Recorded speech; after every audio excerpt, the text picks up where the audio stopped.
Thank you, everybody, for attending. My name is Mark Healy. I'm the Township Planning Director. We are, as you can see on the screen here, this is community meeting number 2. This is a master plan examination of our business and industry zone. I'm sure many of you are aware of some of the concerns that have been raised over the last few years about development in the BI zone, including warehouse development. So the township has initiated an examination of the township master plan, looking at that zone, seeing if there are going to be changes to that zone to address some of the issues that have been raised over the years. There's a steering committee that was formed. The steering committee's had a number of meetings where we've developed some concept recommendations. And the main purpose of tonight is to present those recommendations to the public and to get your input. That's really the main purpose of tonight, is to do that. We have Dave Roberts and Allison Serrano from Brightview Engineering. They're the consultants that the township hired to help us on this effort. And again, the main purpose is for Dave and Allison to present the study so far, the draft recommendations, and then to get your input, your comments and input. That will then be communicated to the steering committee, the planning board, and council moving forward as we move forward in this study. So at this point, I'm going to hand it over to Dave Roberts and ask him to take it from here. Thank you, Mark. Good evening, everyone, and welcome. Again, this is the second, as Mark mentioned, this is the second of these community meetings that has been planned for this project or this effort. I see a number of familiar faces and maybe some faces that I haven't seen before that may not have had been able to attend the first community meeting. So I'm going to, my first order of business is to just give you a kind of an overview of what we've been working on. So you have an idea, if you haven't been keeping up with what's on the website, if this is maybe your first time hearing about this, we didn't want to assume that everyone in the audience was up to speed. So we're going to do a little bit of that. First, before I do that, though, I told Mark I wanted to ask members of the steering committee that might be in the audience this evening. I know several of you are.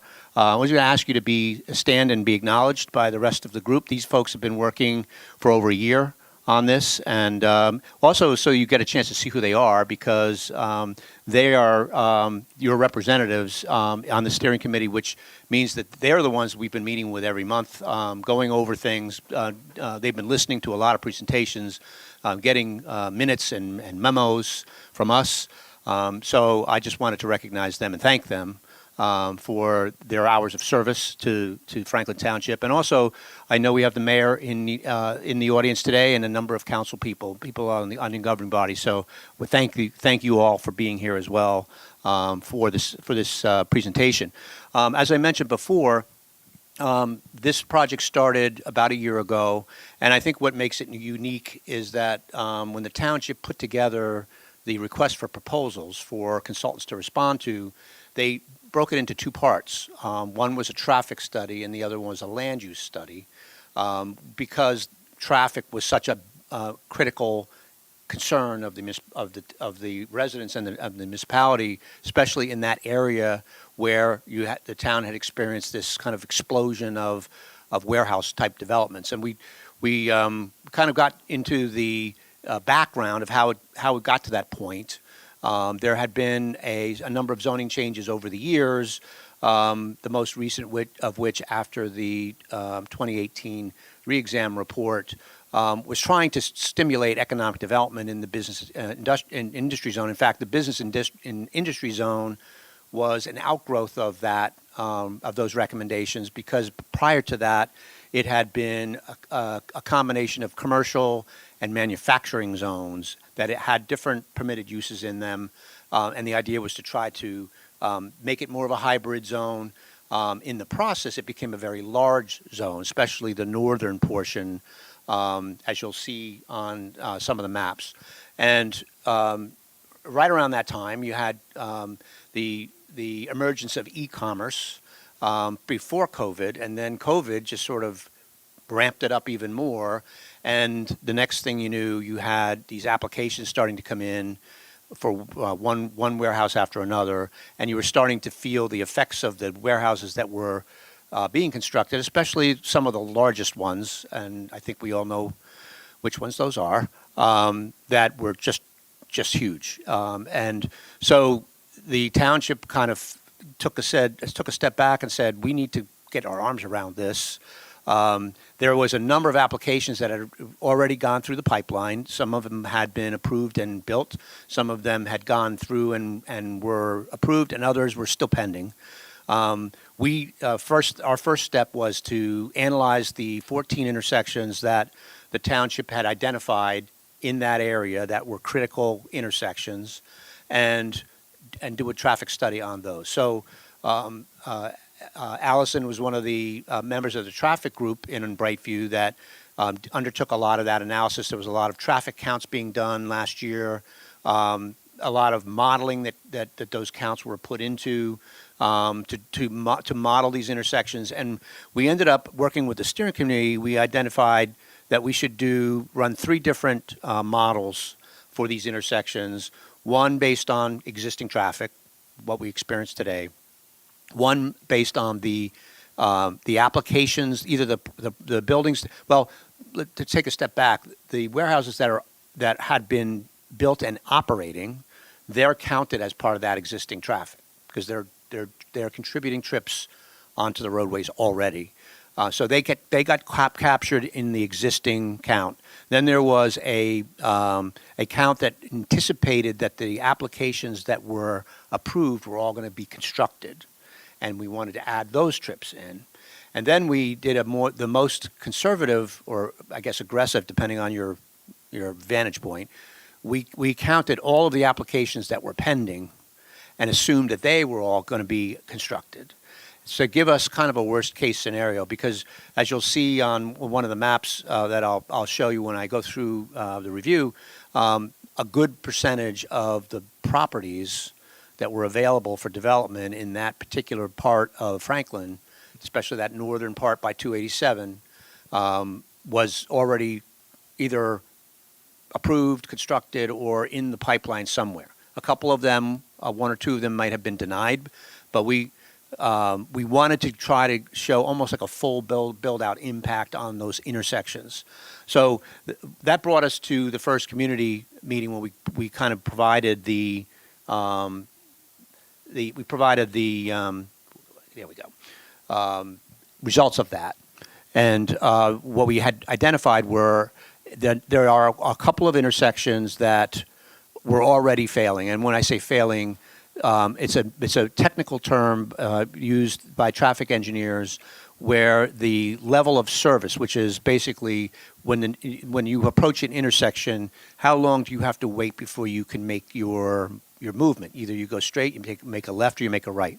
And there's a couple of intersections, as probably no surprise to anybody here, that you have, especially during the busiest hour, morning and evening. It's called the morning and evening peak hours. That's the intersections are operating at their worst, where the wait time is the longest. There are a couple of them that have a level of service F, and F means basically failing. I think that's probably a coincidence that the alphabet kind of falls that way, but typically any level of service above F is tolerable to most people. You know, sometimes you can whiz right through an intersection, make your turn, no problem, at certain times of the day when the traffic is light.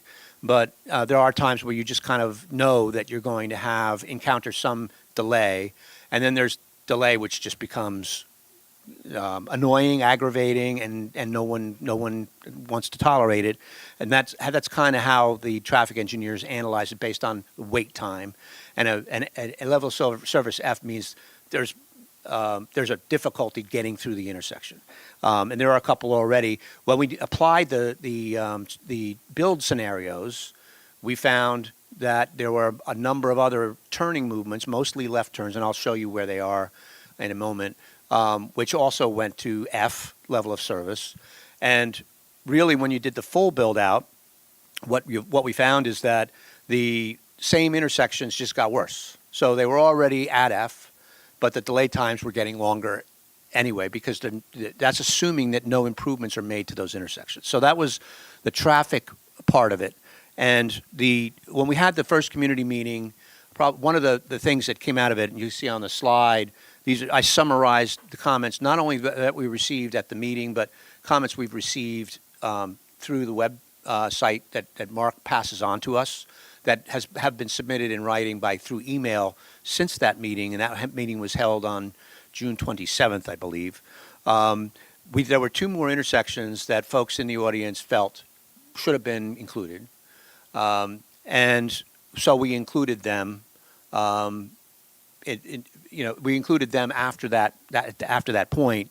There was one point that was made a number of times, which was it's not just the delay and the inconvenience at the intersections that people are concerned about, it's the impact on their quality of life due to air pollution from truck traffic, due to noise from truck traffic activity, and that should be considered somehow in these recommendations that we were going to be working on.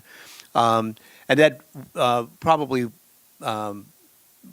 no surprise to anyone that we should be steering warehouses as far away from residential neighborhoods as possible. So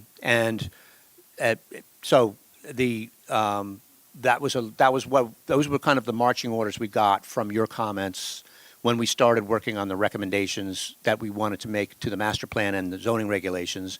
And then one of the most recent comments that we got was that these regulations need to be enforceable, and who's going to enforce them.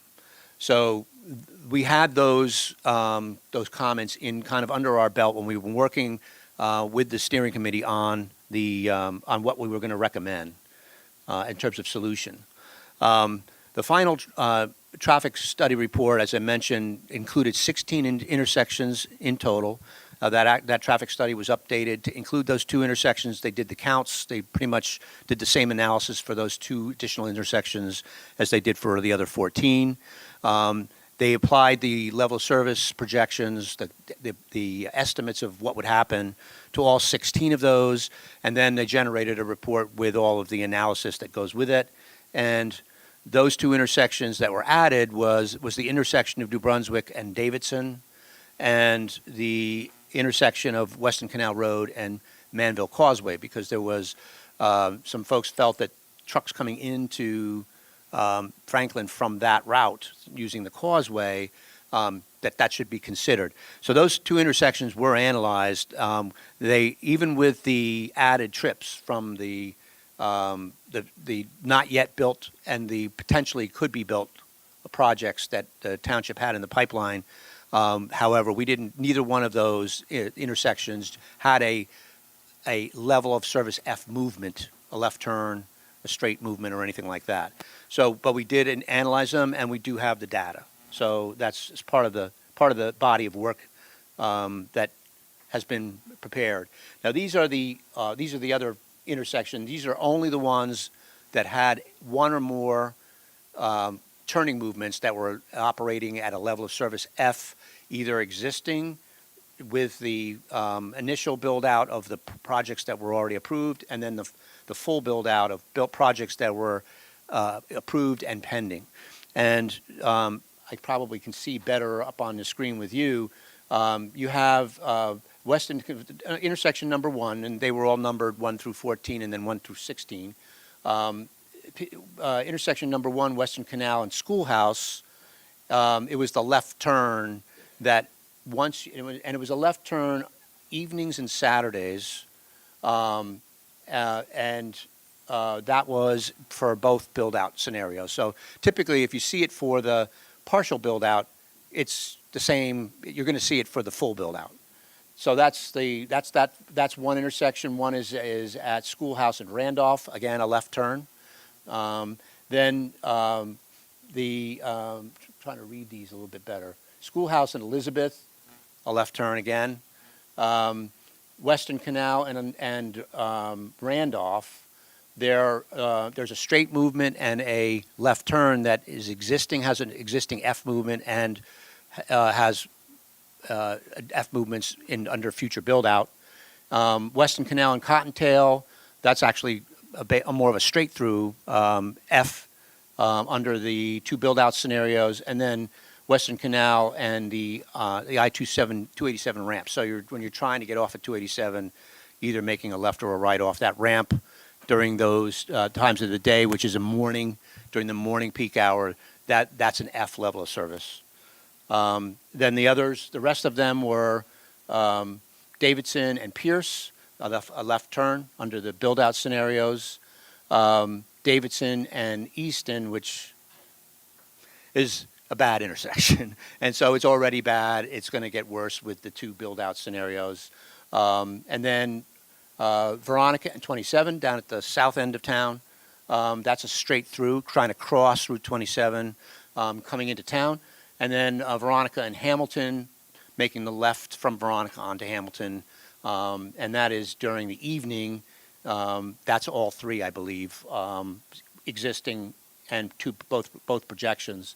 And then finally, that is, can't read it. No, JFK, I'm sorry. I couldn't read the initials under the, yeah, so JFK and Hamilton, again, a left turn. So those were the turning movements that were identified, and we knew we had issues with those intersections. We knew they were going to get worse as if this warehouse development continued at the pace that it has been continued at.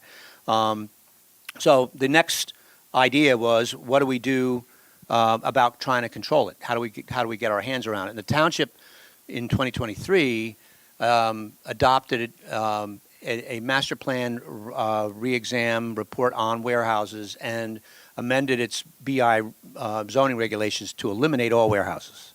The problem with that is that warehouses come in all shapes, sizes, and types. And one of the things we were looking at, we're comparing all the different trip generation characteristics of the different kinds of warehouses. So, for example, you have a standard storage warehouse, which generates very few trips, relatively speaking, mostly just for storage. So it doesn't have a lot of activity at one end of the spectrum. And then you have fulfillment centers and postal hubs at the other end of the spectrum, which generate a tremendous amount of trips, a tremendous amount of traffic, not just truck traffic, but vehicular traffic as well. So we kind of walked into this trying to separate out pretty much taking aside any of those high-intensity warehouse types and just sort of putting them aside, said they're not going to be permitted. And to truth be told, we don't really have, that we know of, a parcel hub or a fulfillment center in town yet. So one point to be made is by modifying these regulations, they still will not be permitted in town. So then it came down to what of the ones that are left, what would be, if we were going to permit any of them, where would they be permitted, and what kinds would we permit? And so that got us into the range of all the different kinds of distribution warehouses versus storage warehouse analysis. And the original approach that we were heading down was to try to break up the BI zone so that the warehouse, first of all, the portions of them closest to the residential would still restrict them. The areas that are closer to the interchanges with 287, which is where the public told us the warehouses belong, such as, for example, off of Davidson by World's Fair and so on, down in the south or the northeast section of the BI zone, where there's not a lot of residential neighborhoods to be impacted. That was one of the areas we looked at. And we started going down that road, and it started getting very complicated.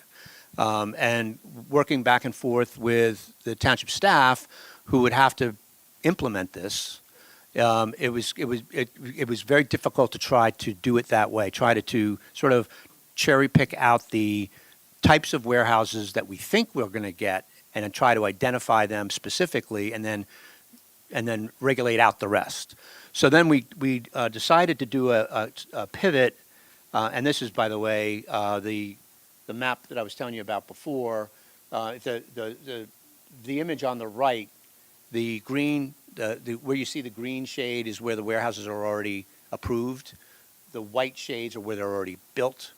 And anything orange or red is either pending or was denied. That's just to give you an idea of how much of the BI zone they already encompass.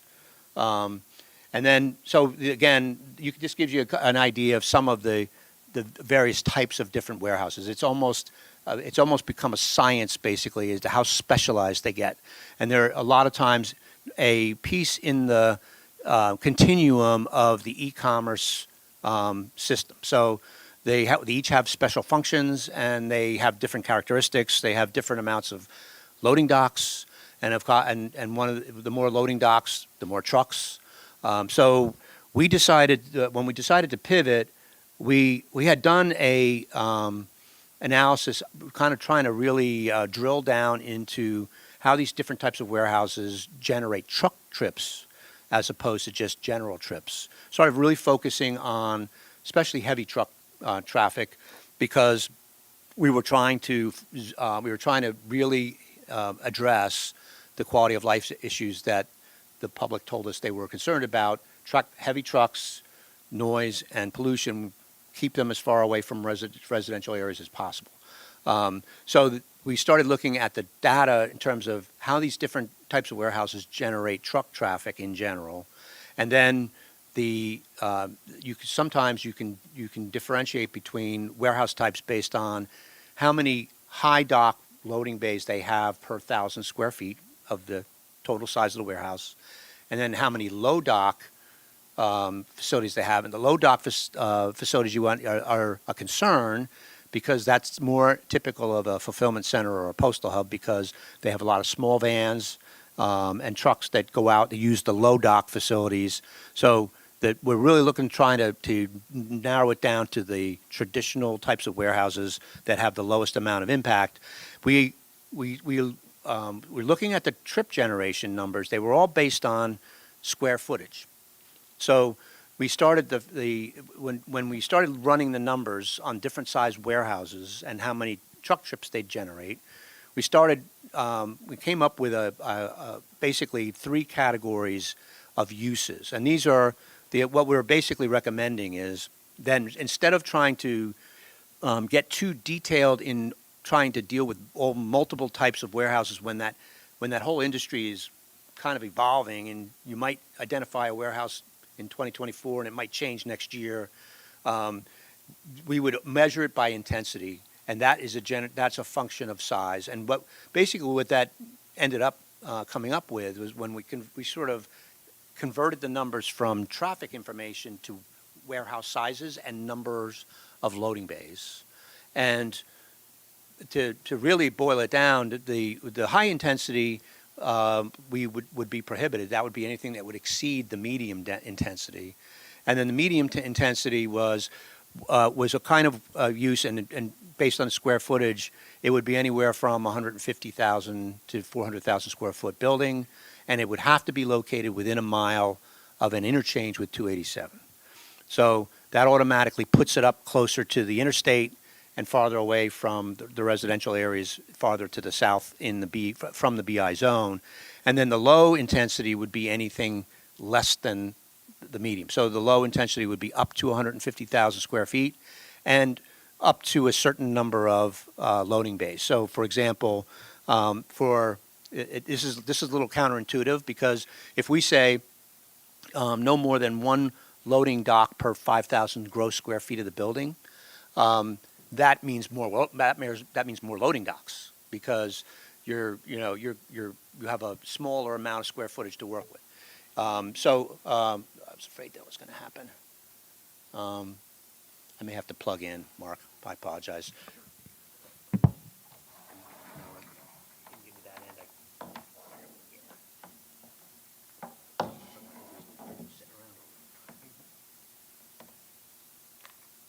Apologize, folks. My bad for not plugging in. Then the low intensity was one loading space per 10,000 square feet. So that's how they're differentiated. And when we first came up with that general standard of intensity, we decided we needed to see what would happen if we applied it to the warehouses that the township has already experienced. So Mark actually prepared a table where he went through all of the warehouse applications based on square footage and based on their loading bays, and did a breakdown. And I don't remember how many total there was, but roughly a third when he broke it down. So it's 27 total sites. About a third of them would have been prohibited by these new regulations. For example, I think the Amazon warehouse is well over 400,000 square feet. So there wouldn't be any warehouse under these proposed regulations that would be greater than 400,000 square feet. So any of the warehouses that are in town now that are more than 400,000 square feet automatically wouldn't qualify. About a third of them would be permitted, and about a third of them could be permitted if they were modifications made to their plans. So it was we thought a pretty good balance of how these recommendations would affect the overall future in terms of warehouse development. And future is important because I know at the first community meeting there was a reference to the horse being out of the barn. You know, that we're gonna go through this exercise. We're gonna have these new regs, and you know, most of the sites are already spoken for. But on the other hand, things what we thought of that where this is really going to have an impact is some of those sites may or may not make it all the way to construction. They might revise their plans and come back. Some of those sites will turn into something else, and there are sites that we don't know about yet that might be acquired, and I think the township's already had a couple of examples of sites that were acquired and redeveloped into warehouses from something else, like an office building or perhaps a hotel or something else with a large site. So these regs now will be a tool that the township can use to look at those applications with a magnifying glass, a better lens of data, and be able to decide where they can go, where they can't go. So effectively, what happens with the 1 mile radius of the I-287 interchange is we end up with kind of a line. It's a line that's a regulatory line, but it's not a zoning boundary. It's 1 mile driving distance from the interchange. So Mark actually mapped that. Let's see if I can get it to pop up. Did it freeze on me? And there it goes. Went the other way.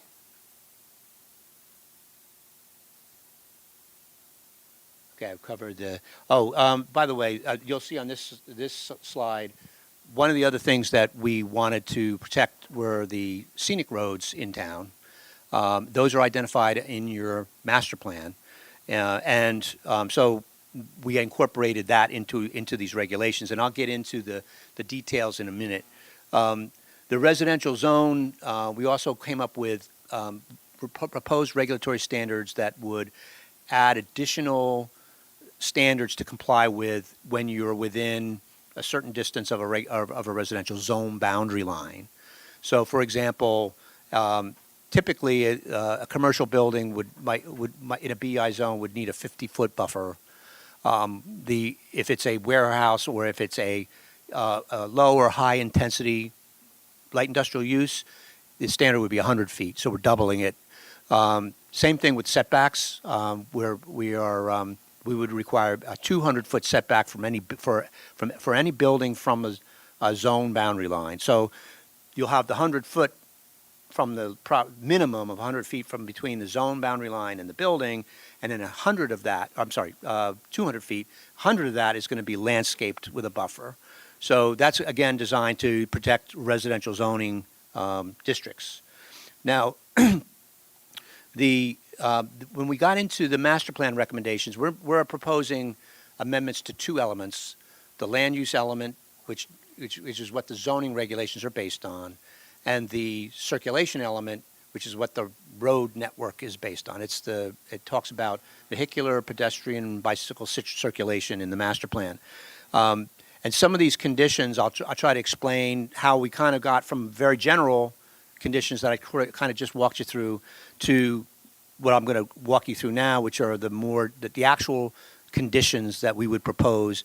First one is low intensity, and I'll explain why these are in there. This first one is only one principal building per lot, and floor area ratio shall not exceed 0.362. And you might say, well, what does that mean? One of the things that the steering committee was concerned about was trying to anticipate any loopholes that a potential developer might try to follow to get around some of the intent of some of these regulations. So, for example, if we say, a low-intensity use is 150,000 square foot building, that's the most you can build in a low intensity. Why, if someone bought a large piece of property, they could subdivide it and build two 150,000 square foot warehouses, and therefore kind of circumvent that standard. So the idea with this condition is just to give you an idea, 0.362 means that for a 150,000 square foot building, light industrial building, you would need 10 acres.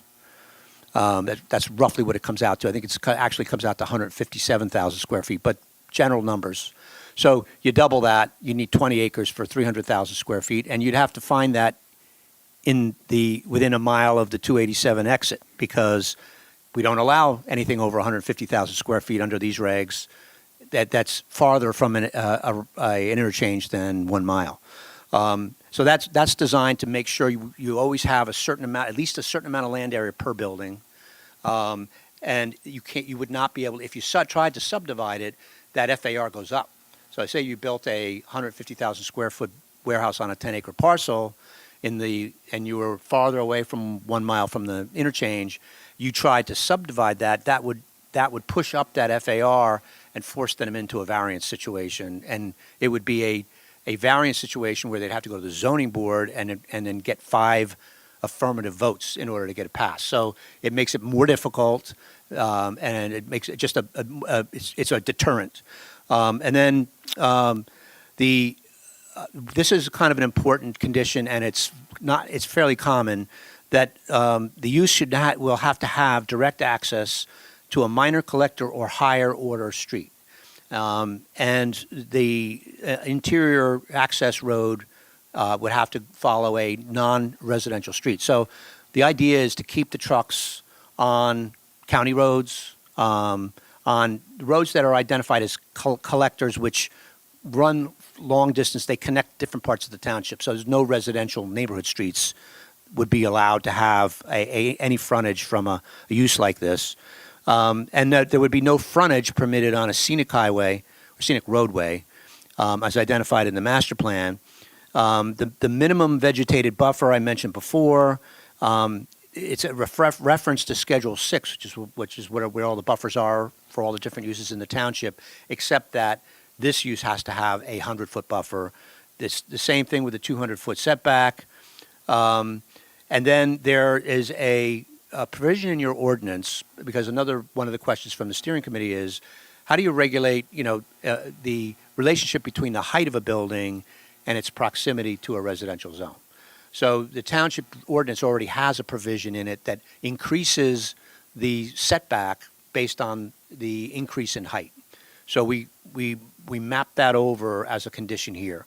So they would have to follow, and any of these conditions, if they don't meet all of the conditions, they end up in front of the zoning board having to get a conditional use variance. So this is really meant to kind of tighten the belt and be so that it gives the planning board, zoning board more power, more authority in the regs, and it kind of directs the applications to where they're supposed to go.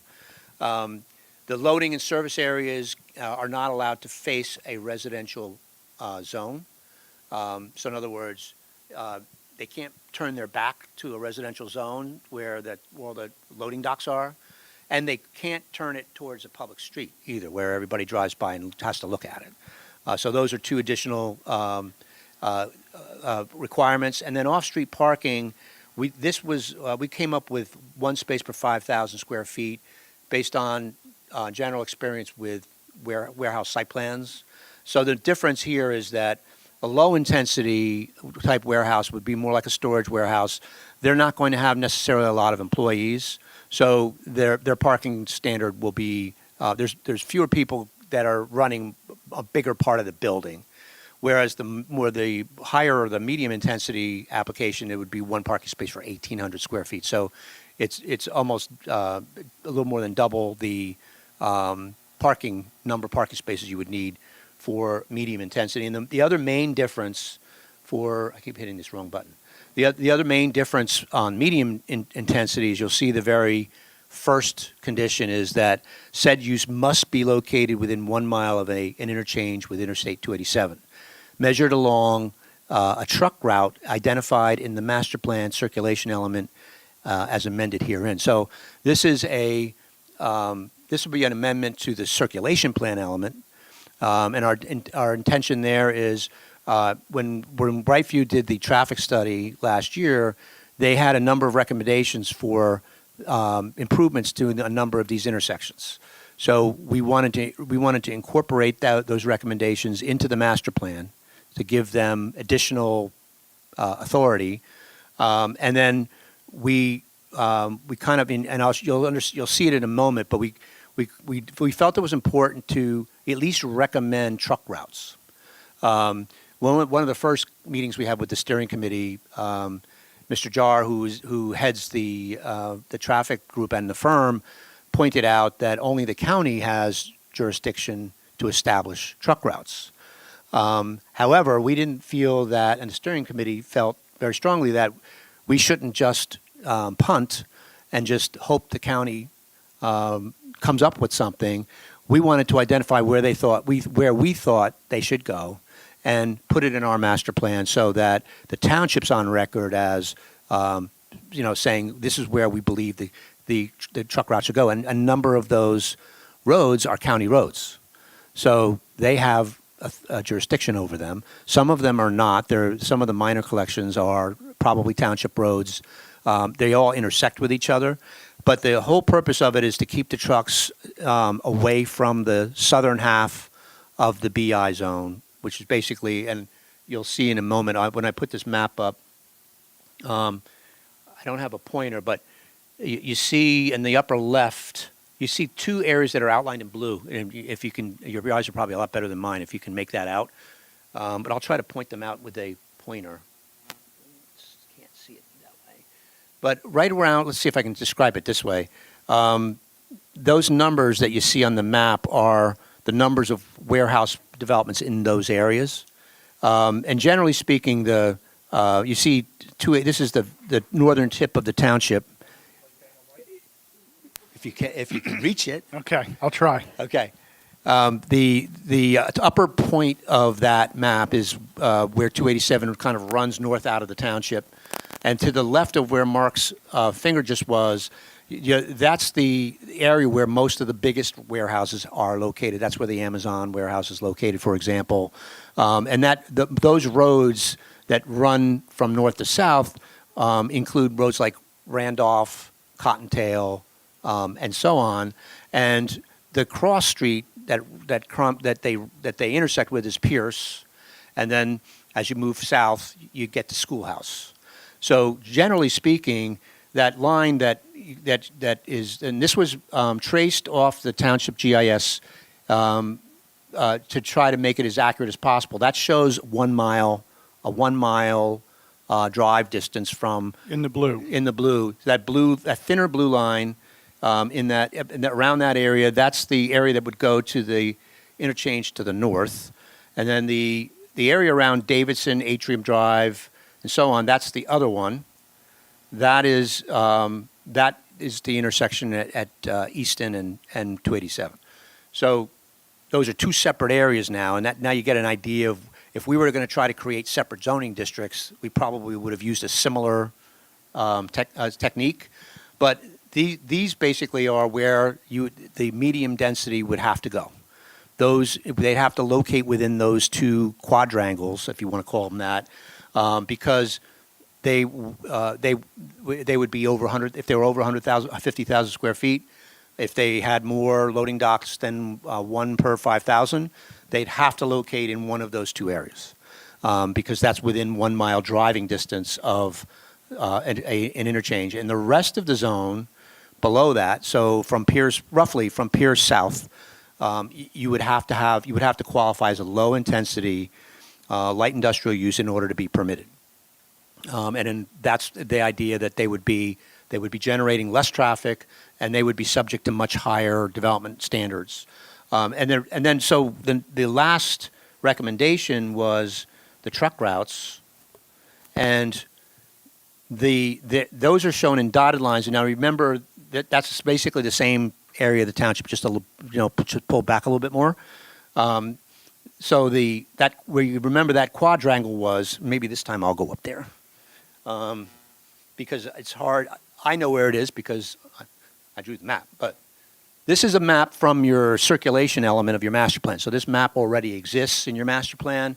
It's figure 5, and it really just maps the roadways by functional classification. We talk about residential street, minor collector, minor arterial, major arterial, and so on. With IA 287 being a major arterial, Route 27 being a major arterial, and everything else being less than that.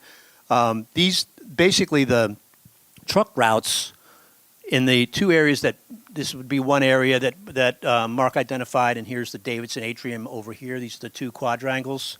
It would be using those streets like Randolph, Cottontail, et cetera, to get to Western Canal, to get to the I-287 interchange in that area, and then same Davidson and World's Fair Drive out to Easton to get to the other interchange. The challenge came into how do we get trucks from the other BI zone in the southern part of the township, how do they get to 287?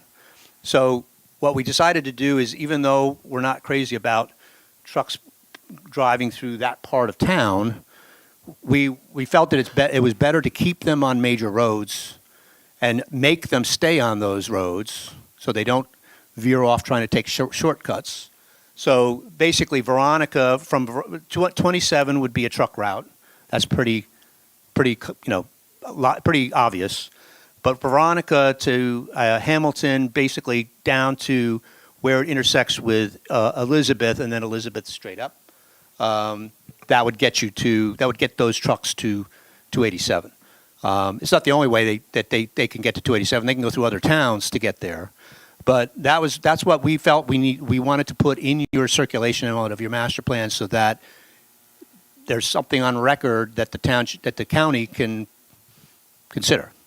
So that's pretty much it. Because so the recommendations, really, just to kind of say what we already said, sum it up, is just that we parse out the kinds of this type of development that is going to have the most impact and keep it out.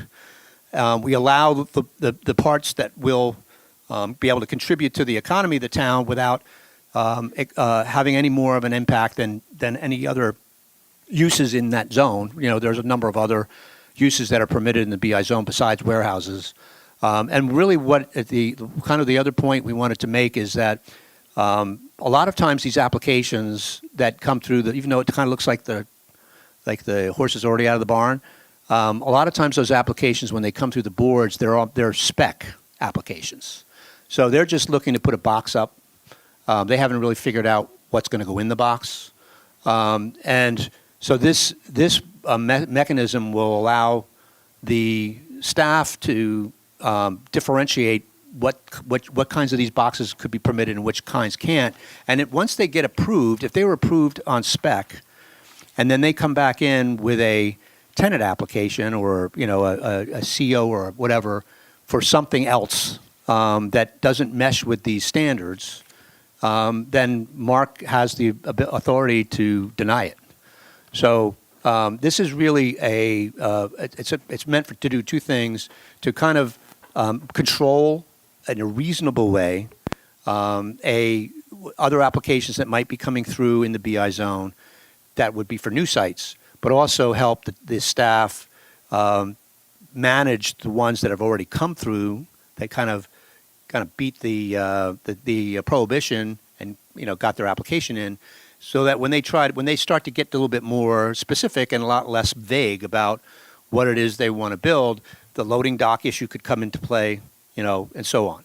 If they proposed a building that didn't really specify how many loading docks they were going to have, and then they come back in and their loading dock ratio exceeds the low density standard, Mark can say, you're a medium intensity use, you're not permitted here, you have to be within a mile of 287. So that's really what we wanted to share with you. That's kind of where we're at. We have the next steps would be depending on really what we're doing. What we want to do tonight is just we tried to explain it as best we could of about a year's worth of work with the steering committee. But we want to hear your comments. Obviously, these are our recommendations, but we want to be able to. The township's been collecting comments all along, and we want to continue to do that. And then depending on how that goes, the next step would be a review by the planning board, because we're actually proposing a document that they would be needing to adopt, the master plan reexamination report, which has these standards in them, has them in it.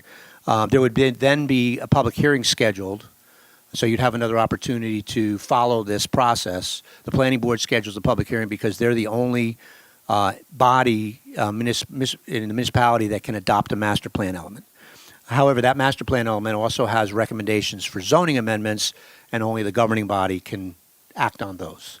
So the nice thing about having this reexamination report from the governing body's point of view, however, is that they don't have to get the planning board's recommendation like they typically would do with an ordinance, because they've already been given the recommendation by the board in this report. So they can go ahead and act on those ordinances. And then they would hold a public hearing on the adoption of the ordinance, and then these regulations that we were talking about this evening would be in full force and effect after that. And I think the process, just graphically, is the draft report is reviewed by the planning board, by the staff, which is happening now. It's going to be reviewed by the planning board. Ultimately, the planning board will hold that hearing. It'll adopt it, and then the ordinance will be adopted by the governing body. So that's basically where our next steps are. I think there's a sense of that we need to bring this to a close and get these regulations in place, because right now the township's kind of exposed. There's a lot of legal issues involved. The township's kind of waiting to see how this is going to play out, so that they can share this with those proceedings as well. So that's pretty much it. I don't know if Mark, is there anything I left out? Yeah, so let me, can I take your, the HTML? I'm just going to take this cord sure. here. Oh, you're going to put it in yours? Okay. So, as you know, or as I'm sure you could probably sense, you've just had a lot thrown at you. And the reason for that, as Dave said, he tried to summarize in 40 minutes almost a year's worth of work. So the point I wanted to make, we are going to open it up to the public to see what comments you have. But I wanted to make it clear, again, that there are going to be a lot of opportunities for additional public comment. So the first thing I wanted to show you is the township website. So a number of months ago, at the beginning of this project, frankly, we created a web page for this project. So our homepage is franklintwpnj.org. So if you go to our main page, and if you go to committees and commissions, there'll be a drop-down menu. And under planning board, there's a web page for BI study. And again, this has been up here for months.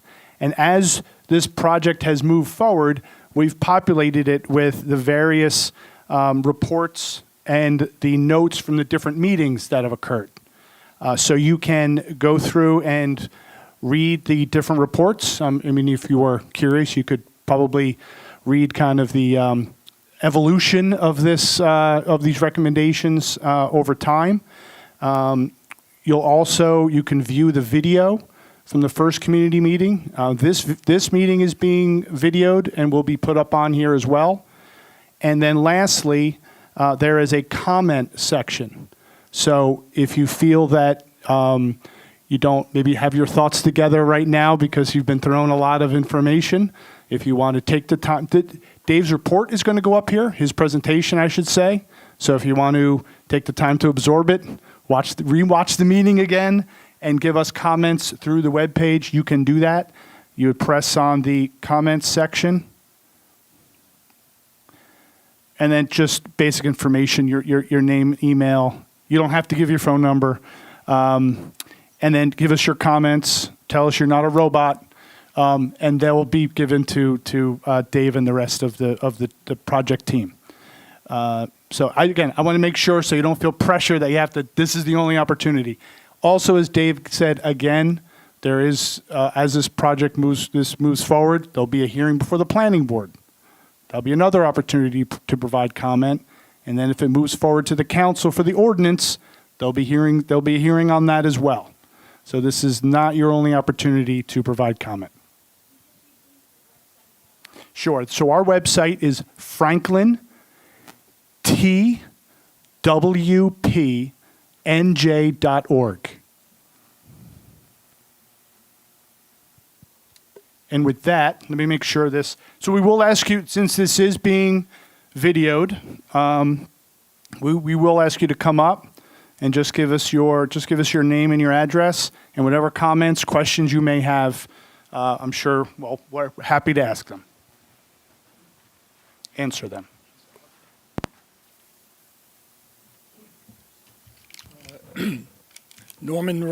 Excuse me, is this working?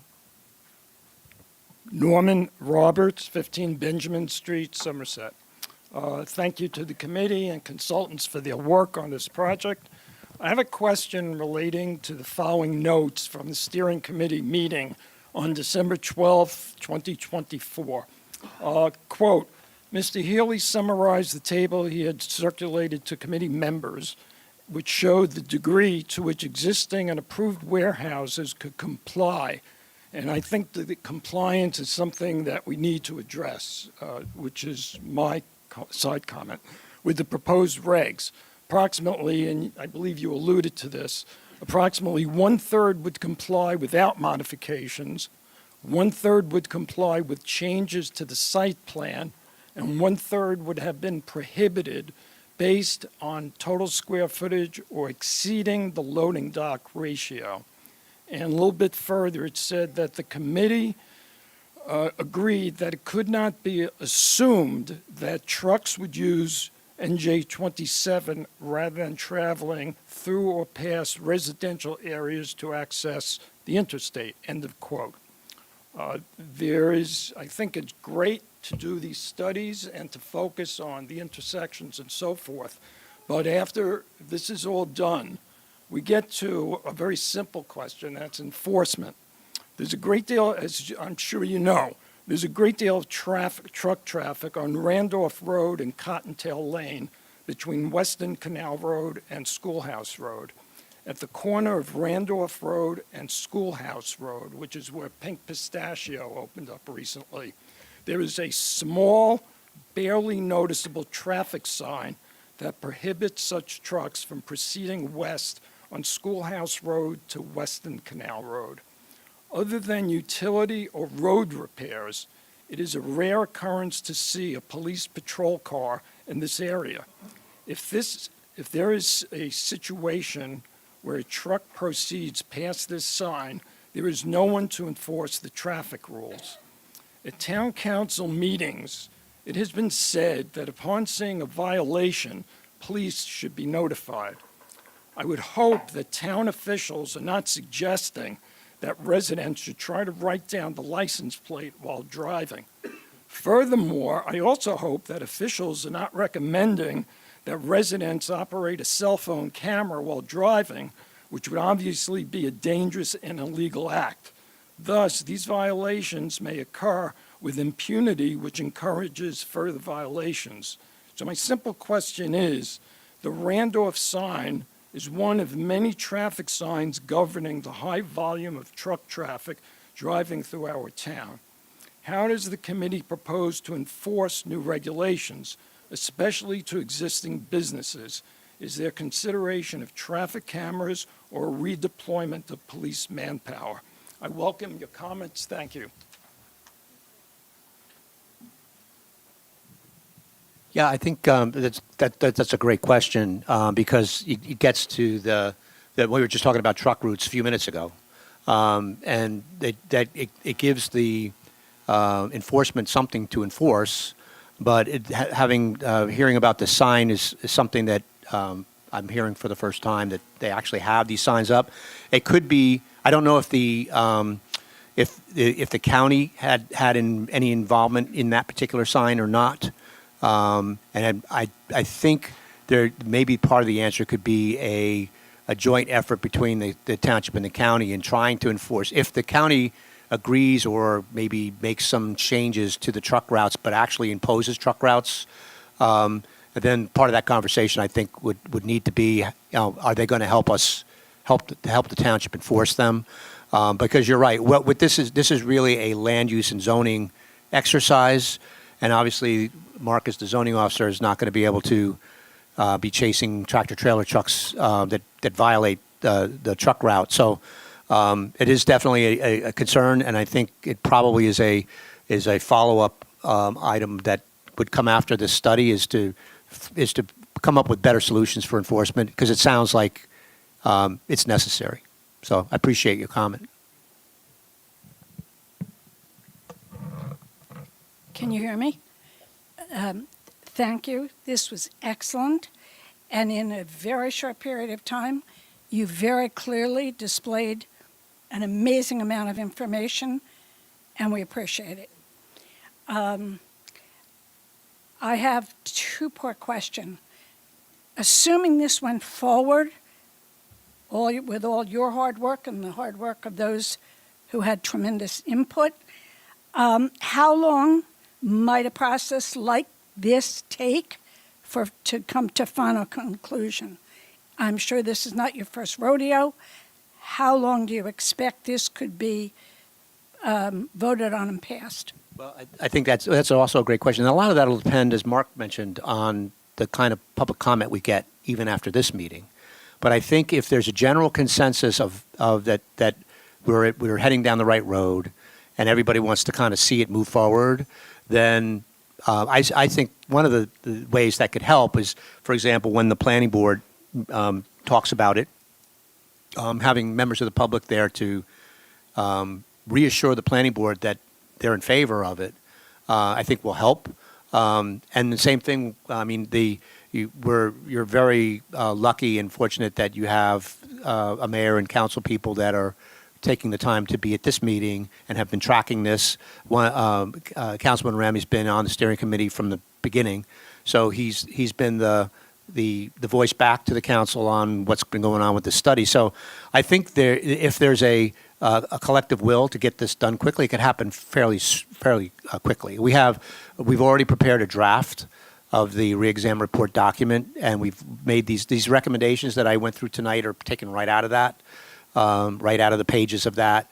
So I think it could be within a couple of months if there's that consensus that it's probably not going to be perfect, probably never be perfect, but it's good enough to move forward with. I think then it could happen fairly quickly. Second part of my question, I don't think I gave my name and address. Sally Zaharchek, 4 Constitution Way in Somerset. If I understood you correctly, did you make the comment, Dave, that the county and only the county can approve of roads where trucks travel? Is that a correct statement? Yeah. They can only approve truck routes, right? So the trucks right now are just they're using whatever roads they want. Now we just found out earlier, just a little while ago, about the sign by Randolph on Schoolhouse.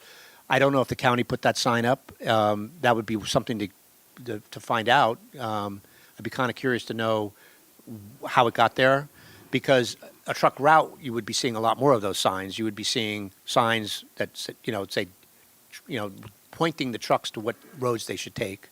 And I think that's the kind of thing that the county has to approve, especially if they're on county roads. So are you saying, am I hearing you correctly, that if the county hasn't approved a road as a truck route, it's not a legal truck route? No, it actually works. It sounds that way, doesn't it? But it actually works the opposite. If there's no designated truck route, the trucks have no limitation as to what roads they use. Thank you.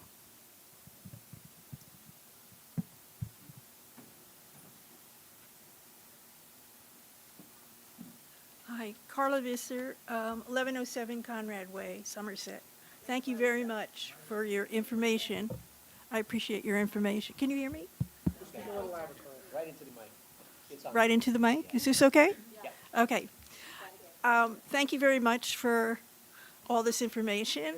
I have a couple of questions. One is SHEPA and our Public Works Department have blanketed our area with signs forbidding trucks. Wherever you go in our area, there are signs, and they're great signs, and thank you very much, SHEPA. So are you saying that we can't regulate it, or the county can't regulate it? Who regulates that then? I think my understanding is that in order for it to be an actual official truck route, Right? that the county has to establish it. So it sounds to me like there's been proactive Yeah. efforts to try to give the trucks warnings. But my sense is if they know there's no Yeah. regulatory consequences, they'll go where they want to go.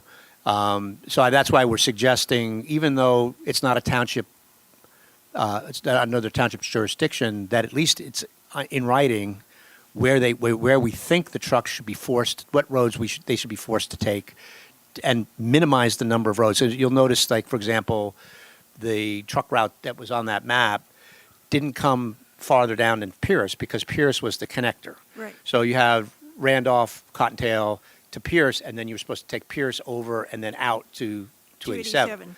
The only road that travels up across Schoolhouse would be Elizabeth, and they would have to take, because Elizabeth connects with Amwell and Hamilton. That kind of zigzag from east to west. So in order, they'd have to take that route and then up Elizabeth. So that keeps the trucks away from the residential areas that are on either side. It's not perfect, and it means trucks are going to be driving down Hamilton past folks' homes. But it's the only way we could figure out to get them up to the 287. If they were going to come through Franklin and not go through New Brunswick or one of the other towns that has interchanges. Okay. I have two other questions. My other question is to Mark. Mark, do you have an idea of the warehouses that are going to be built, and even the ones that are built? How many of them are spec versus specific companies that are going to be operating them?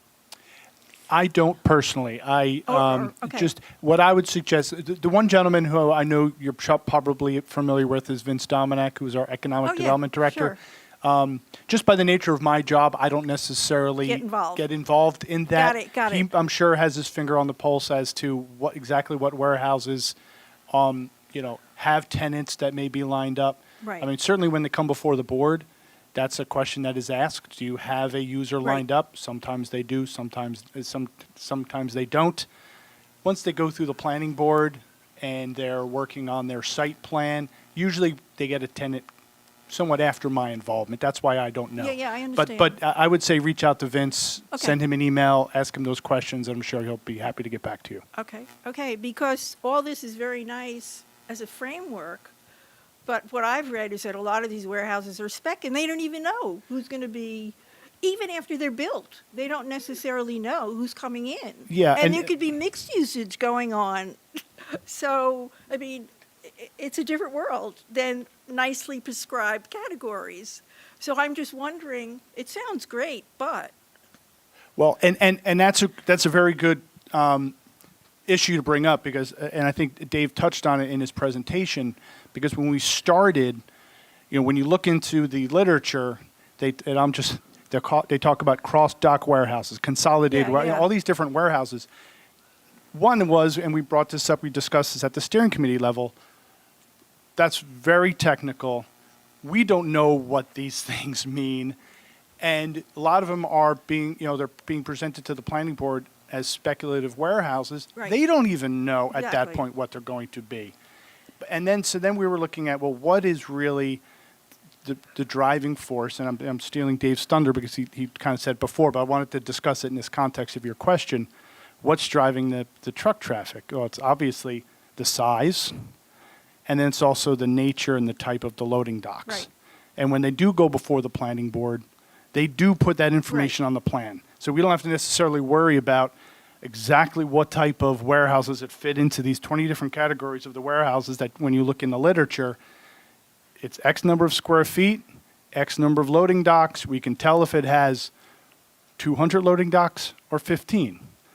And then again, if they move forward and when they do get a tenant, and now they want to have 200 loading docks, well, that's not what was presented to the board, and that's not consistent with our ordinance, and that's why Dave said, well, then you can't, when they get approval, they can't just do a bait and switch Right. and make it something that they didn't present to the planning board. Right. So that's, again, so that was, thank you Yeah. for asking that question, because I think it puts a little bit of, again, some of the discussions and rationale and, that we were having with the steering committee, and why we kind of or went to this solution based Right. on square footage and loading docks. Now, in Hillsborough, they recently turned down an applicant for a warehouse. And that was also right across the street from a senior community, an active adult community. And the reason that it was turned down by the planning board was because they have in their ordinance, Mark, no spec warehouses. It has to be for a specific customer to be approved. And so they had a customer, and then the customer pulled out, and so they negated, the application. It wouldn't go forward, which I thought was kind of interesting in terms of using criteria to kind of delineate and scale down what you would allow and what you wouldn't allow. Something to think about. I think That's what we kind of did. I think we're addressing it, and I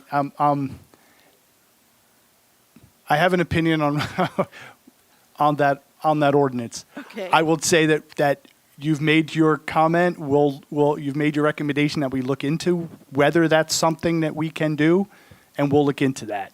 Okay, all right. In- Now, my last question is, and I found this kind of frightening, actually. When you showed us that because of your wanting to get trucks to go on certain routes to get to the highways, they're going to be traveling through our neighborhoods, adding to the confluence of trucks that already exist. It's going to be adding more traffic. In other words, you had them going through our areas to get to the main roads, like I think of Davidson, right? Mhm. Or even Elizabeth Avenue or any of the main roads.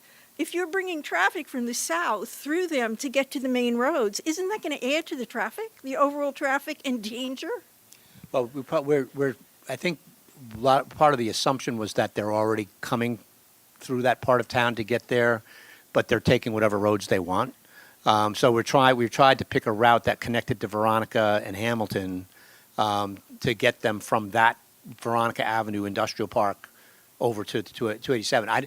Typically what happens is the truck drivers will take whatever route's the quickest for them. Right. And if it's quicker for them to take 27 and go into another way, Right. then they won't even take that route. But apparently, if they're already doing it now, they're going to continue to do it after these regulations are in place. But they'll be restricted to that one route that gets them to up north. And that route would be going... With Veronica, if I remember, Veronica to Hamilton. Hamilton turns into Amwell. Amwell connects with Elizabeth. Elizabeth goes straight north into.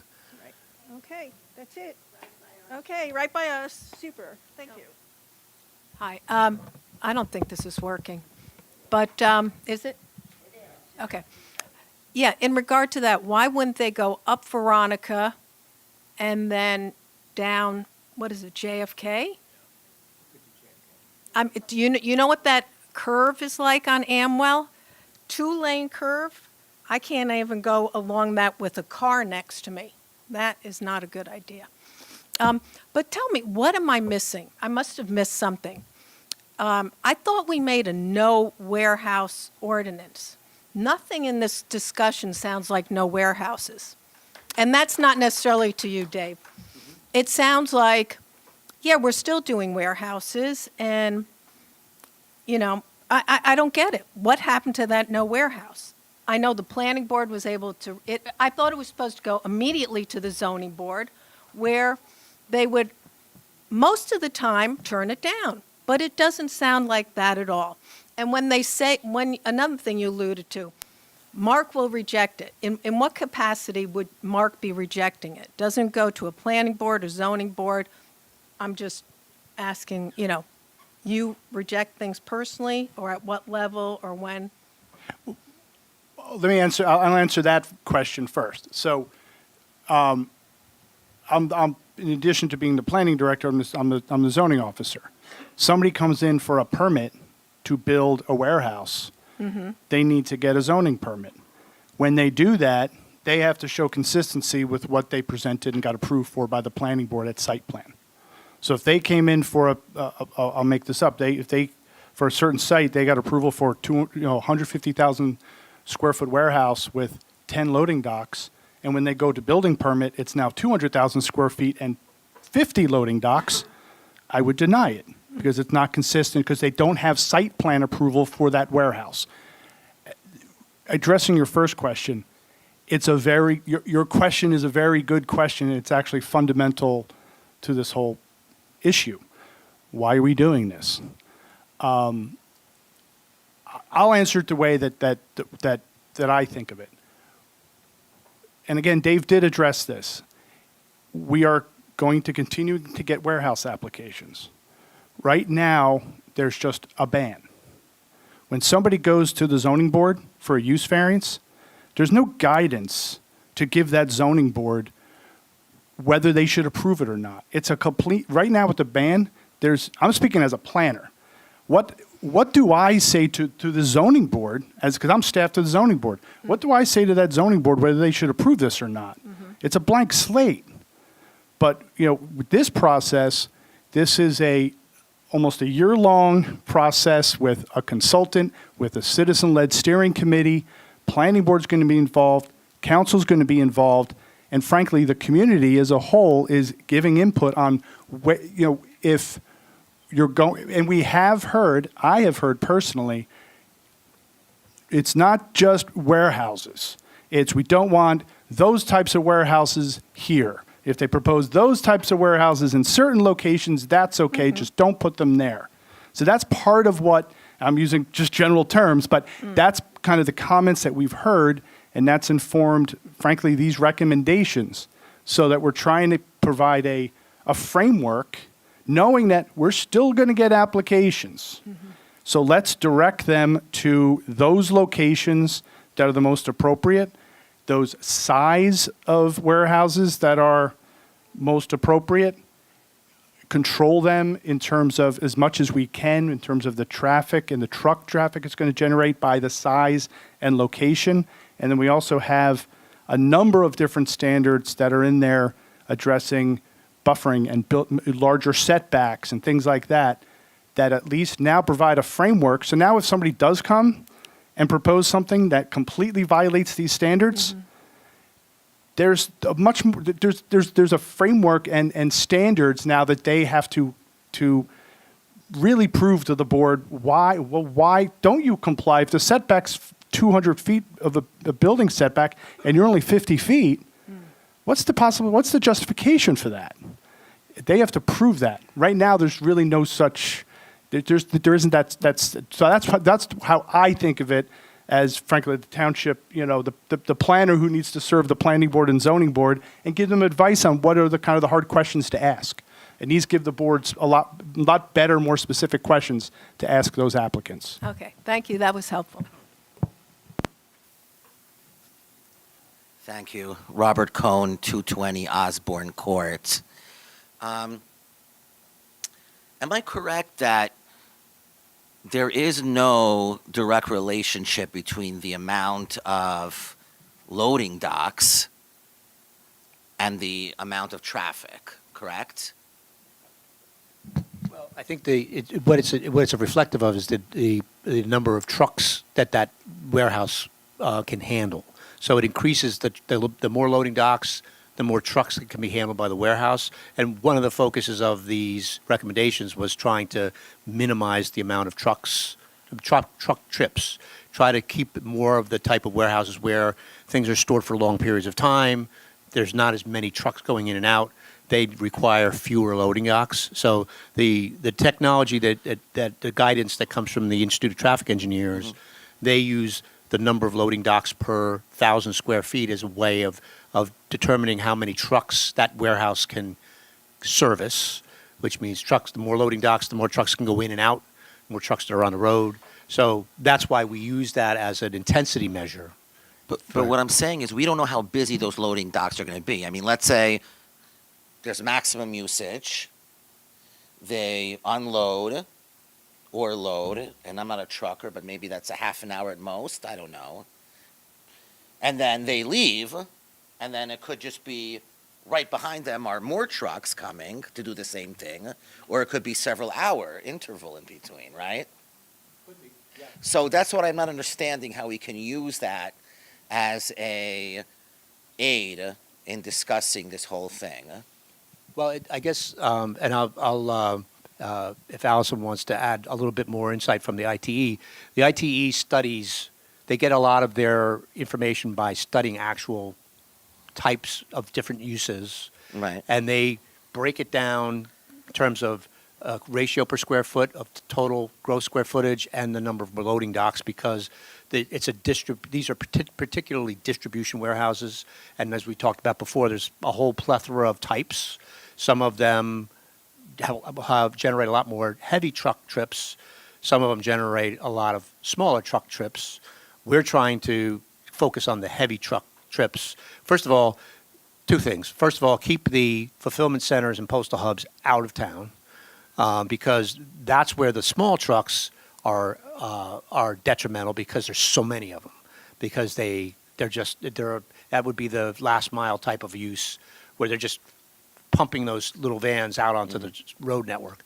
But the quality of life issues are caused that have to do with noise and air pollution. That's from the heavy trucks, and that's where the loading docks are a measure that where there's a term of art, I guess you could say, in the literature. What was the name of that organization mentioned? That was The an Institute of Traffic Engineers or Transportation Engineers. Now, the other thing also is, tell me if you know this, but the proposed Onyx warehouse on New Brunswick Road, would that be low intensity, medium intensity, or high intensity area? We're looking it up. I don't know it off Okay. the top of my head. I'm just curious.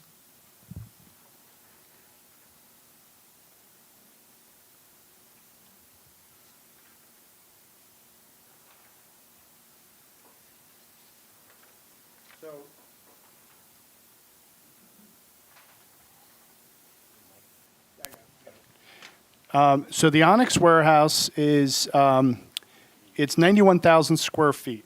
So as far as the square footage, I thought it it was would, 102 square I'm foot. sorry, no, it's been getting lower. Oh.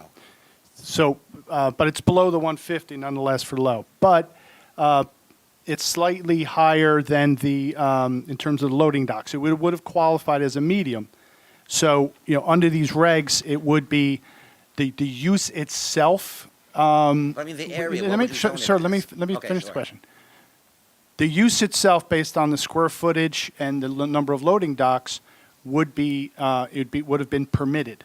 It would have gone to the zoning board under these regs, and again, some of the recommendations, the recommended standards in here, it wouldn't have complied with the larger setbacks and buffering that are proposed in this ordinance.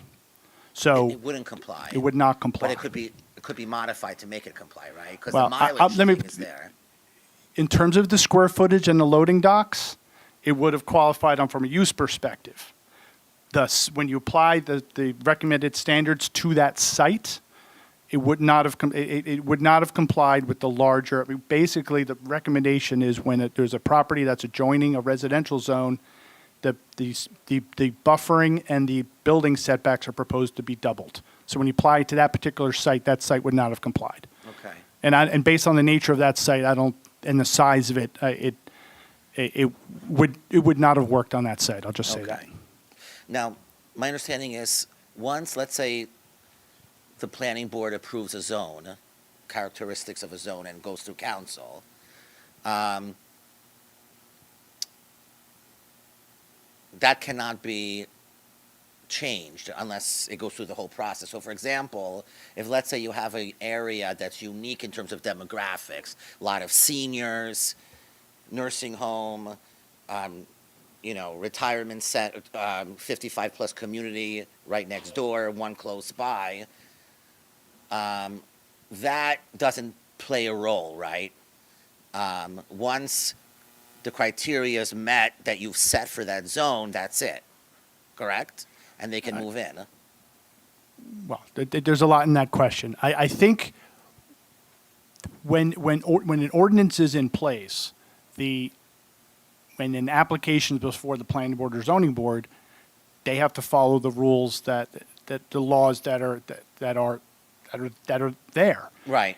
I'd say this, if your concern is about locating warehouses near those type of sensitive land uses, then I think maybe if I could put, I don't want to put words in your mouth but maybe you want to say, hey, steering committee, hey, consultant, why don't you think about having some standard where they can't locate across the street from a nursing home. They can't locate across the street from some other sensitive land uses. Okay. But the reason I say that is, all else being equal, you can't just say, if it's a permitted use, well, we don't want that use there because it's near a school. Right. Just generally, you can't. Generally, I'll just Yeah. speak generally, not speaking about any particular application. You can't just say that because that's not one of the standards in your ordinance. Correct. So if that is something that you're concerned about, and let me just say, I guess we can consider that in the standards. All right. Thank you, Mark. Appreciate it.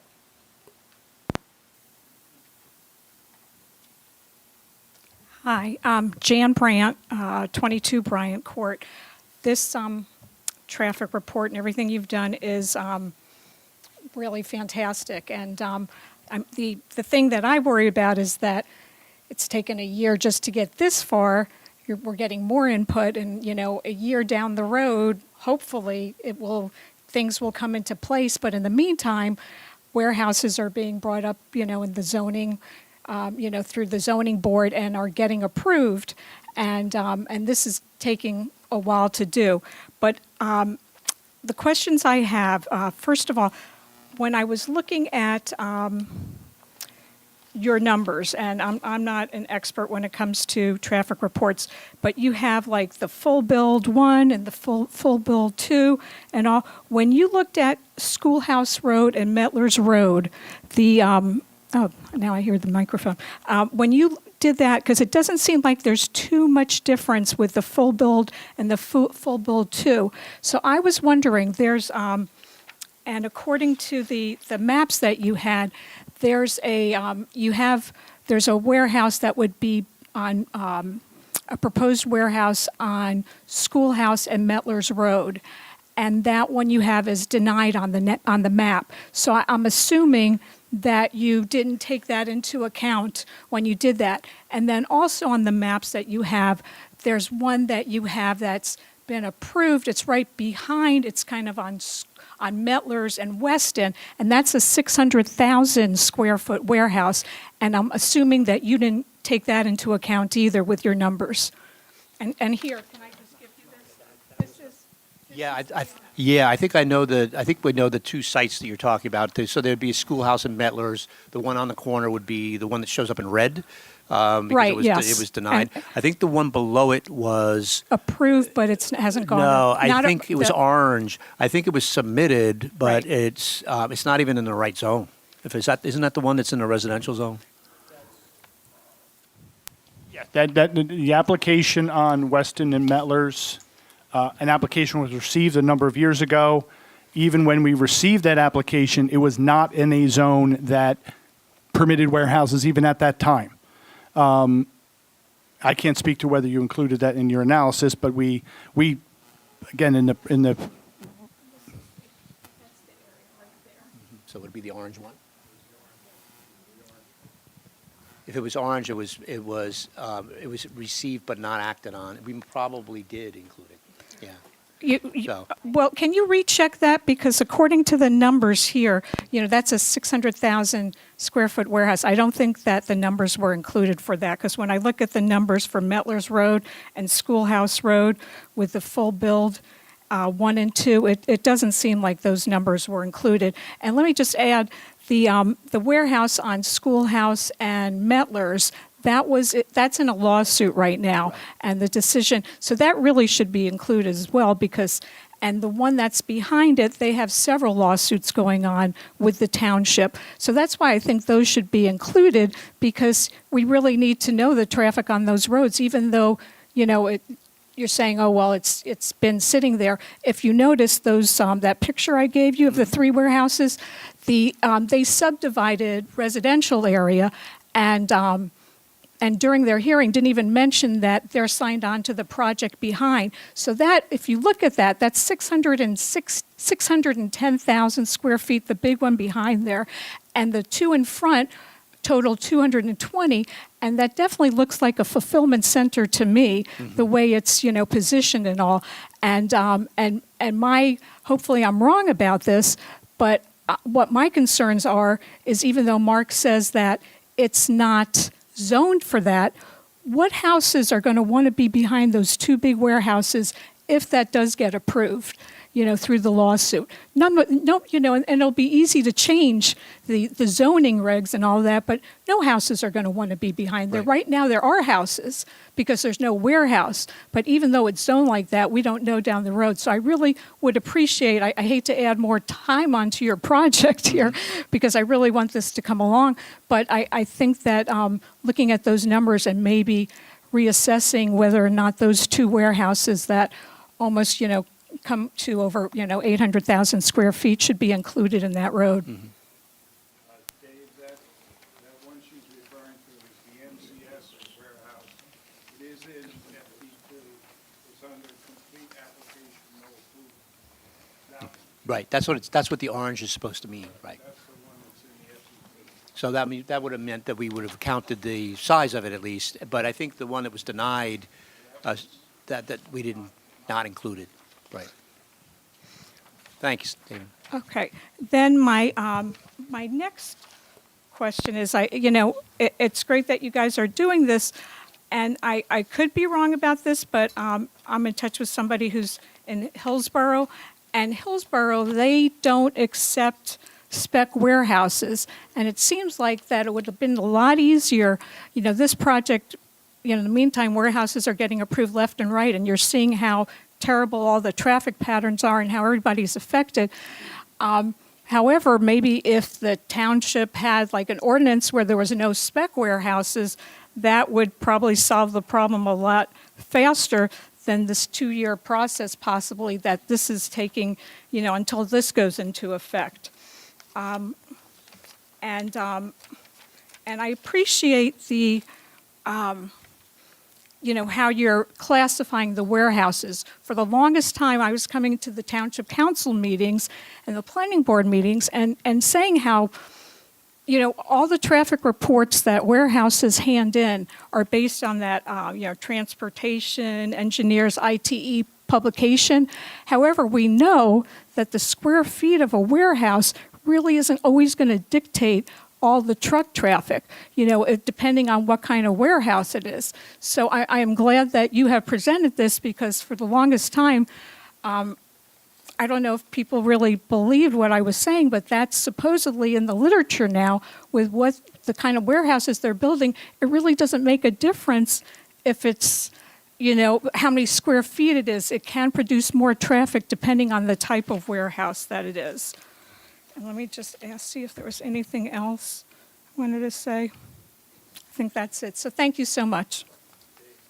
There might be some confusion about the ones that were grandfathered before the ordinance changed, like Onyx, for example, that this study isn't going to affect those that were grandfathered. Right.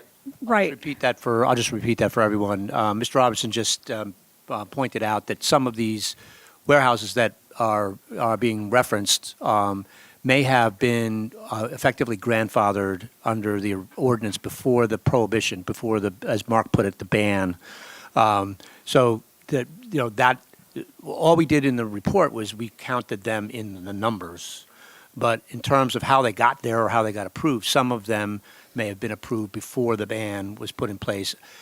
I can say that any of the applications that were in the pipeline had to have been submitted before the ban was put in place, because that's the way the state law works. It's called the time of application. So if they had submitted now, then they would all be non-permitted uses. But as Mark mentioned before, a ban is something that you do to kind of, to try to, at least shut the barn door for a little while. But typically, they're not sustainable legally and so far we've gotten probably a year or two out of it, I guess.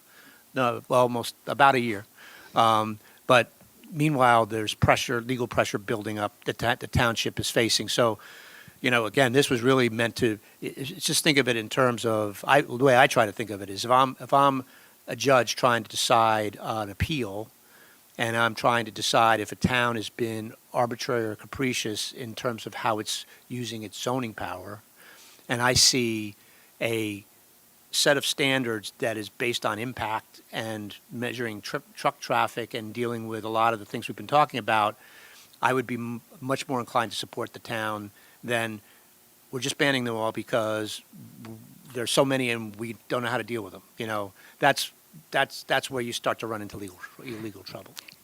And there was one other note I wrote. Mark, you had said that you hear from a lot of people saying, we don't want you to put those type of warehouses here. And actually, I've always said that warehouses are needed. It's not those type of warehouses, it's how close to residential areas they are. And, I like your buffers and whatnot, but I think that most of the people that I know use warehouses, like warehouses, and it's not that type of warehouse, but it's put them in the right places. And I like that map, that you have with, the mile radius and all. And that's the problem that we've had in Franklin Township is that the warehouses, not the types of warehouses, but warehouses in general, are being put too close to residential communities. Right now, the buffer is like 50 feet away from residential communities, unless they're on a scenic corridor, then it goes up to 100 feet, and that's just too close to a residential area.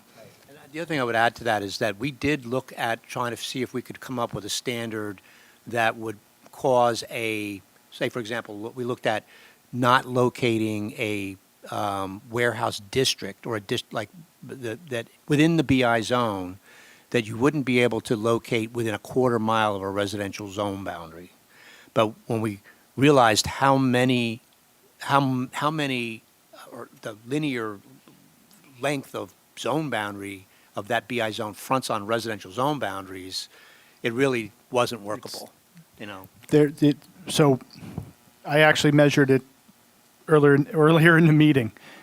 There's a lot of land where the BI zone abuts residential zones, and this is the BI zone is not a new creation. I mean, before that it was the M1 and M2 zone. These zones have been here for decades, and there is about 10 miles of boundary where a residential zone touches an industrial zone.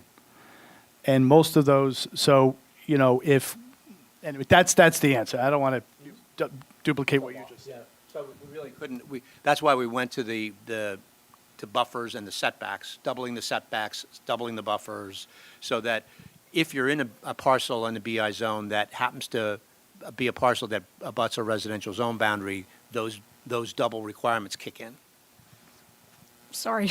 Well, and one of the things you had on your slide about, one lot, per property, like what's been allowed to happen is that people are buying up a lot of lots and in these BI zones and then putting these massive warehouses. And I like that rule as well with the, one lot for a, development. Right, and it's going to, these standards would require a much larger parcel for a warehouse than, like I said, 10 acres for 150,000 square feet.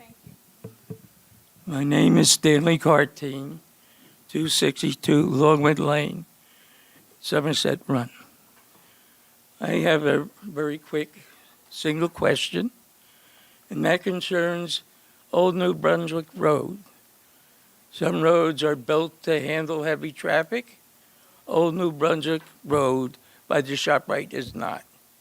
How can we even think about putting a warehouse with an entrance and exit at that point of the road that's so narrow? And then they have to make a wicked right hand. Sir, let me stop you. Let me stop. Only reason I'm stopping you is that is a current application before the planning board. Oh, So what I would say, it's the Onyx application. What I would suggest is it'd be inappropriate, frankly, for us to comment on that application in this hearing. how do you know I'm talking about Onyx? I know you're talking about Onyx. I've been at the hearings. So I'm I would sorry, I didn't realize. I would suggest that, I didn't know that question was going to come up. I know it's being carried. Peter, do you happen to remember when it's being carried to? Yeah. Well, So your neighbors are telling you March 19th. Okay. It'll be in this room at 7:30. but it should be At 6:30? an acceptable statement. Oh, I'm sorry. That I'm some sorry. roads are not Board of acceptable Education. for warehouses, regardless of where they go or where they are. They should not be narrow. They should be designed to be able to have two-way traffic without having accidents or terrible turns. That's all I have to say. I'm done. Yeah, sorry, and I was speaking over you before. So again, the Onyx one is going to be at the school board property on Route 27, and the date was March 19th. Is that right? Yeah. Okay, thank you.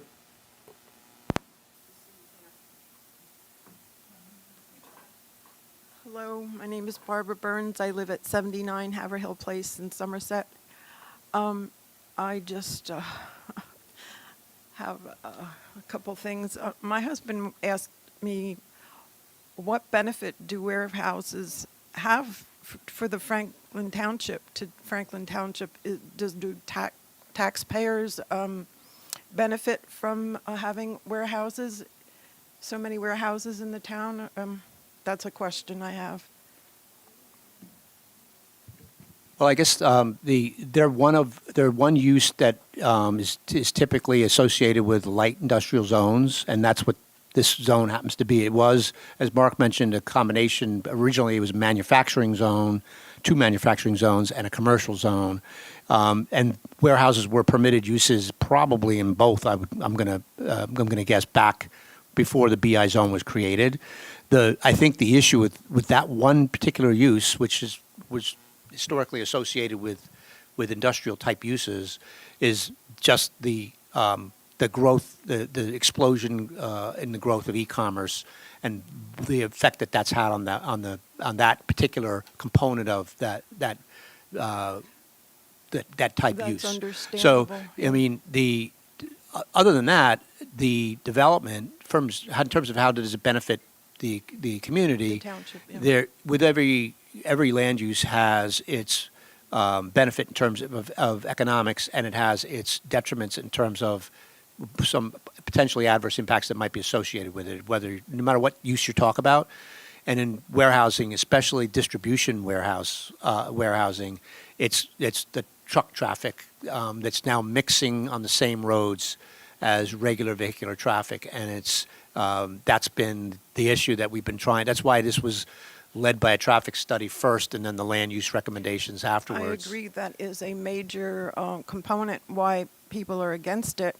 And might I suggest we look for other uses, maybe invite some common sense into the picture, and maybe things like computer chips or something. Maybe we could bring things other than warehouses with the associated truck traffic, maybe we could say no more warehouses, but invite other industries, up-and-coming ones for the future. That's just an idea that I'm having, Yeah, the BI zone permits a tremendous variety of uses. So things like data centers, I think, are already permitted. Yeah, I can tell you because I've had calls this week. We certainly allow light manufacturing, research uses, pharmaceutical uses. I had somebody calling the other day about an AI company, There you medical go. imaging.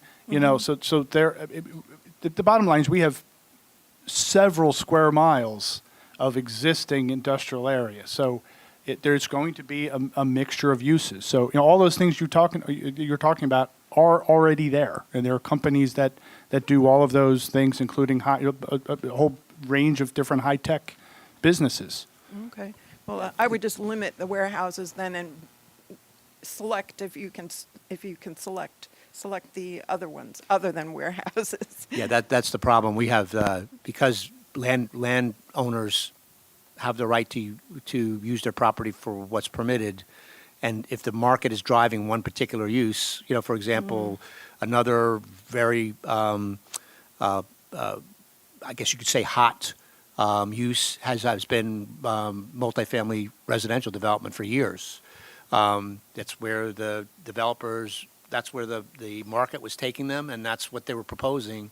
So even though there's a lot of choices in terms of what use you can put your property to, most property owners are going to go with what people are willing to pay the most for, and that we can't control with zoning, unfortunately. And I have another question. When you were pointing to those blue boxes and with the 1 mile radius, I think you then mentioned that there could be warehouses below it, with lower density or something. I don't remember what you said. Right. So In other could words, you explain that? Yeah, that's what we meant by the low intensity versus medium intensity. And just real quickly, it's the most important distinction between them is that for a low intensity light industrial use, you could not exceed 150,000 square feet.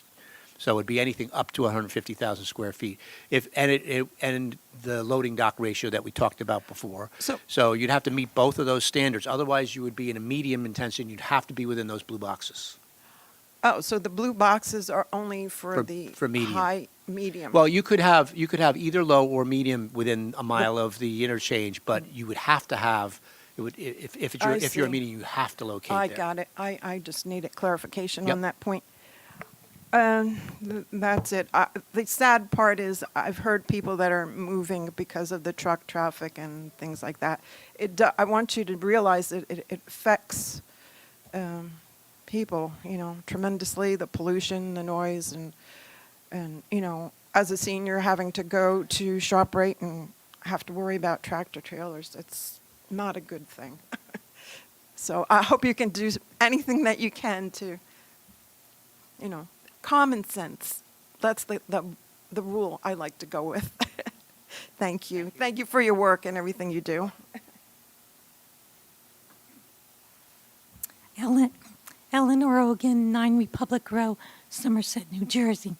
I just want to bring up again about this truck route from Elizabeth Avenue going from the southern part of our town up to Elizabeth Avenue, how bad of an idea that is. And my question about this is, you said something about the county, this is going to be a county truck route, and therefore it'll be policed better.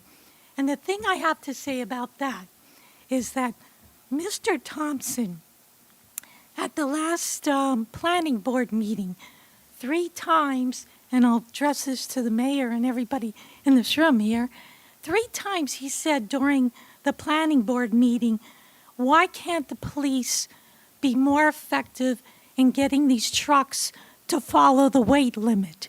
3 times he said that, and I think he said something about Mr. Vornwalker said this can't be done. So, and Mr. Thompson said, well, other towns get it done, why can't we get it done? And I want to address also the mayor and the deputy mayor, Shepa, because we were saying, one of the members here was saying that we don't have enough police in our area. And one of the things was, after this meeting with the mayor and the deputy mayor and the developer guy, whatever, they were at an HOA meeting at our town, at our facility here, community here. And after the meeting, I went up to the deputy mayor and I said I was run off the road by a truck, and could we get more police enforcement in our area? I never see police by Weston Canal Road. At the time I was working, and I was always traveling off of 287 and Weston Canal, and I said, we need more police down in our area. And she said she would look into it. I went to a safety meeting. I mentioned again, we need more police force. Where it said, yes, we will get you that. I went to another meeting, a town meeting, and I said, this is the third time I'm addressing that we need more police. Now another member of our town has come up here and said we need more police in our area to take care of these trucks.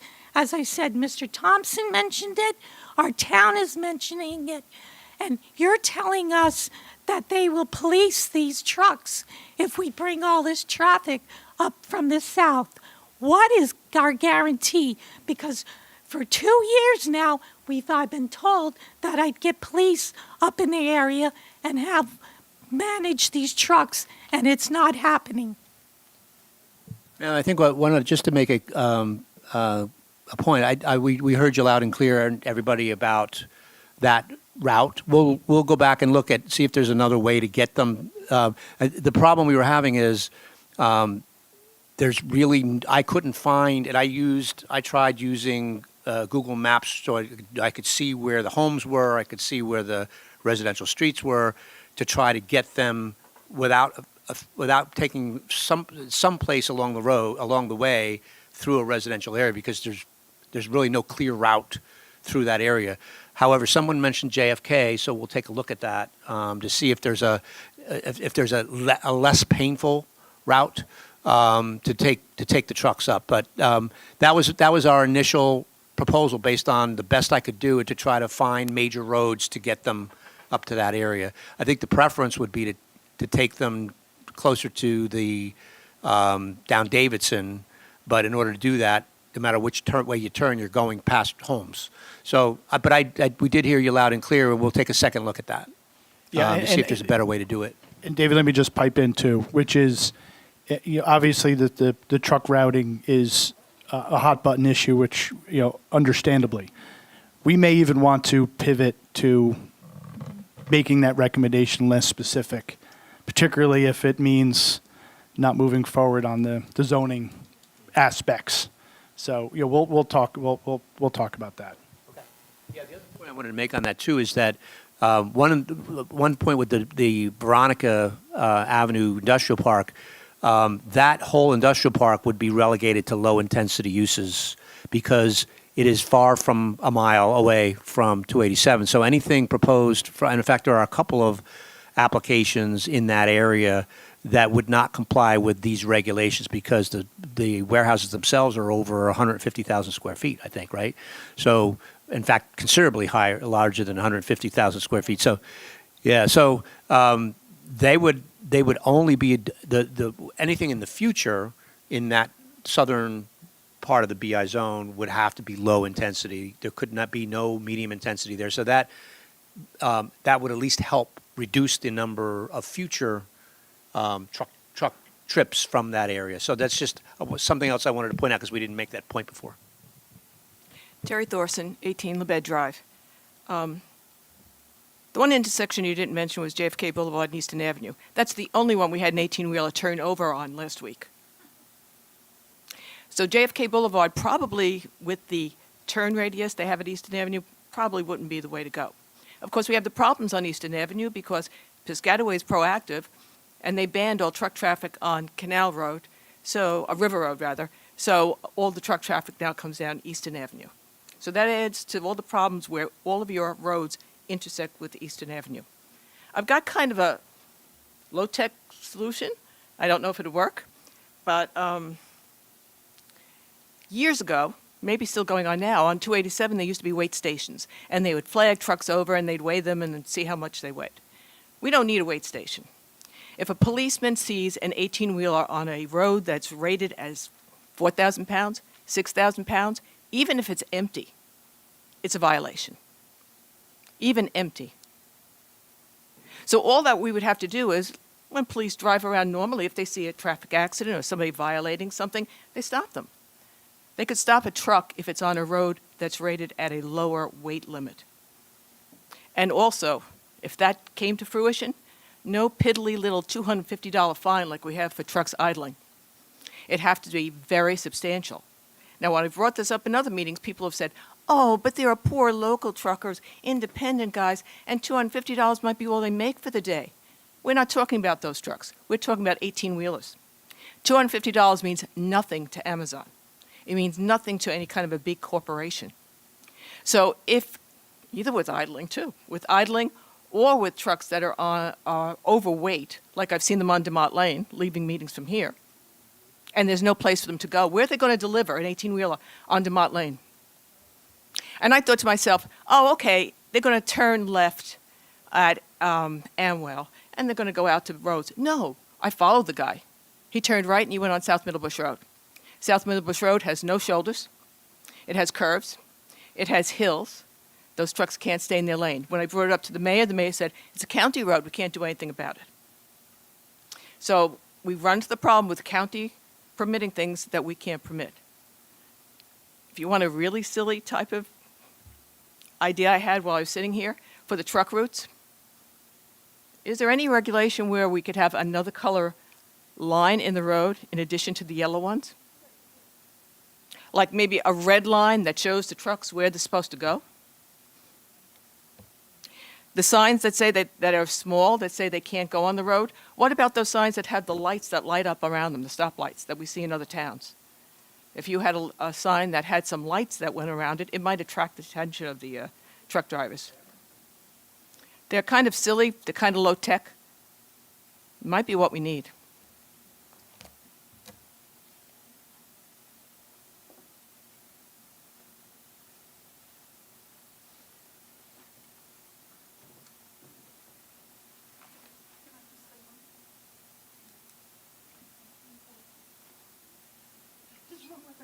In response to that, I read somewhere on the Franklin Township website that the town is purchasing cameras, traffic cameras. The township is purchasing them, right? You agree with me? So why can't we have cameras set up on some of these roads to take the license plate, picture of the license plates of these trucks? We don't need to have flashing lights. We need cameras that can take the license plate and send them a nice big fine.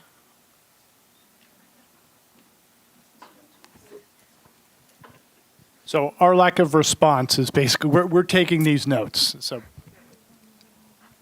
Just when somebody was talking about police and, police trafficking the trucks and all, I just want to say, with the Amazon that we have in our township, there are, had an Oprah request on this, and there is over 250 police calls from that Amazon that's in Franklin Township, and that's only a 600,000+ square foot warehouse, but there's over 250 police calls that, they have to go out there and all. So with more and more warehouses, that you have that are these huge warehouses, a lot of our police are making calls out to the Amazon warehouse. So just, to the mayor, in case the mayor's not aware, I could share that report, but, over 250 calls, for police, per year is a lot of calls for a warehouse to use our police forces for.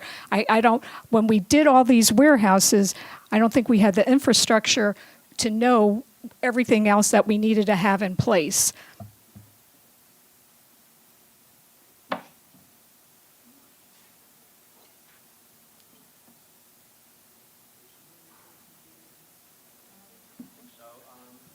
I think maybe we're all tired. I just want to, it doesn't look like we have any more tonight, but just to kind of repeat what Mark had mentioned earlier, that there are other opportunities to provide comments. There's always the ability to leave an email message. If you leave a comment on the website, it goes to Mark's email, and he sends it to us.